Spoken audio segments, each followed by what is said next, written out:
நம்மோடு கல்வியாளர் ராஜராஜனும் இணைந்திருக்கிறார். இணைந்தமைக்கு நன்றி திரு ராஜராஜன்.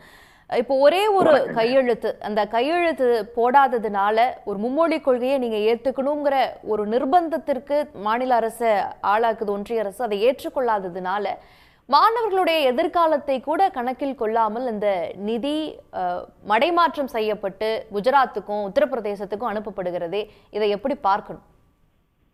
முதல்ல இந்த கல்வி அப்படின்னு வரும்பொழுது தமிழ்நாட்டு மாணவர்கள், குஜராத் மாணவர்கள், பீகார் அப்படி அல்ல, ஒட்டுமொத்தமா இந்திய மாணவர்கள். அதுல முக்கியமா அந்தந்த மாநிலத்திற்கு ஒதுக்கப்பட்ட அந்த நிதி அந்த மாநிலத்திற்கு கொடுக்க வேண்டியது ஒரு தார்மீகமான பொறுப்பு. அதாவது ஒவ்வொரு மாநிலத்தினுடைய மாணவர்களும் முன்னுக்கு வரும்போதுதான் இந்திய நாட்டினுடைய ஒட்டுமொத்த வளர்ச்சியை காண முடியும். இதுல மிக மிக குறிப்பா சொல்ல போனோம்னா, ஏற்கனவே பார்த்தோம்னு சொன்னா நம்ம இந்த கன்கரண்ட் லிஸ்ட்ல இருந்து ஸ்டேட் லிஸ்டுக்கு கல்விக் கொள்கை வரணுங்கிறதுல உறுதியா போராடிட்டு இருக்கோம். அது மிக இன்றியமையாத ஒன்று.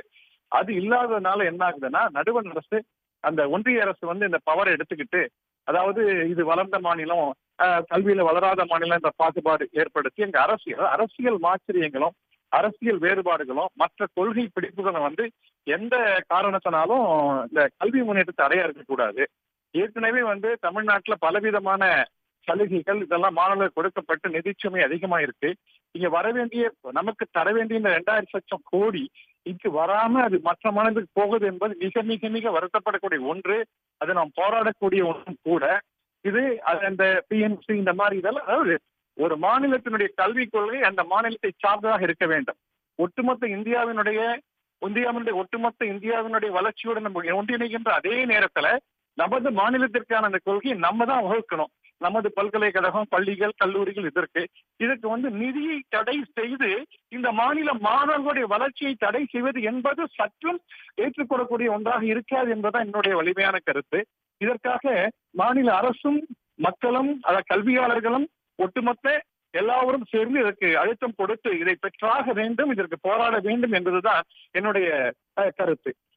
இப்போ முன்பு இந்த 2152 கோடியை ஒதுக்குறாங்க அப்படின்னா தமிழ்நாட்டுக்கு அந்த அவ்வளவு பணம் செலவு செய்யப்பட வேண்டிய தேவை இருக்குது அப்படிங்கிறது ஒன்றிய அரசுக்கும் தெரியுது.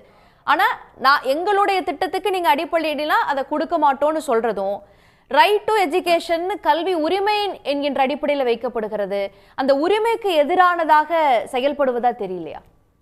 அதுதான் நான் சொன்னேங்க. அதாவது இந்த மாநிலத்தினுடைய கொள்கையை இந்த மாநிலம், இந்த மண் சார்ந்த அந்த கல்வி, ஒட்டுமொத்த இந்தியாவுடைய வளர்ச்சி, அகில உலக வளர்ச்சி இதோடு இணைந்து போகக்கூடிய அளவுக்கு தமிழ்நாடு செஞ்சிருக்கிறதுல மாற்றமே கிடையாது. ஆனா இந்த நிதியை நமக்கு இதை விட தாண்டி செலவு இருக்கு. இது மட்டும் இல்ல, இன்னும் நிறைய செலவு இருக்கு. அதாவது இங்க இருக்கக்கூடிய எஜுகேஷன் வெல்ஃபேர் ஸ்கீம் பார்க்கும்போது நிறைய செலவு இருக்கு. இதுவே போராது நான் சொல்வேன். அப்படி இருக்கும்போது இந்த நிதியை நிறுத்தினா நிச்சயமாக இது மாணவர்கள் எதிர்காலத்தை பாதிக்கும். அதாவது ஒரு குறிப்பிட்ட கொள்கையை ஏதோ ஒரு காரணத்திற்காக ஒன்றிய அரசு ஈடுபடுத்தும் பொழுது அதை மும்மொழி திட்டம் உள்ளிட்ட அந்த பிஎம்சி உள்ளிட்ட இதை மாநிலம் ஏற்றுக்கொள்ள தயங்குவது கொள்கை முடிவு. அந்த கொள்கை முடிவு அவர்களுடைய கொள்கைகளுக்கு எதிராக இருப்பது என்ற ஒரு காரணத்தை இது ஒரு பழிவாங்கும் ஒரு மனப்பான்மை, அதோடு இல்லாம ஒரு பாரபட்சமான ஒரு முடிவு. இதை நாம் தடுத்தாக வேண்டும் என்பதுதான் என்னுடைய கருத்து. நிச்சயமாக கல்வி, பொது சுகாதாரம், போக்குவரத்து போன்ற மக்கள் நலன் சார்ந்த திட்டங்கள் சேவைகளாக மக்களுக்கு வழங்கப்படுகிறது. அதிலேயே ஒன்றிய அரசு தற்போது ஒரு மாநில அரசினுடைய உரிமையில கை வைத்திருப்பது என்பது அதிர்ச்சிகரமானதாக இருக்கிறது என்பதைத்தான் கல்வியாளர்களும் பார்வைகளாக பகிர்ந்திருக்கிறார்கள். இணைந்து பார்வைகளை பகிர்ந்து கொண்டமைக்கு நன்றி. உடனுக்குடன் செய்திகளை தெரிந்து கொள்ள சன் நியூஸ் பெல் ஐகானை கிளிக் பண்ணுங்க.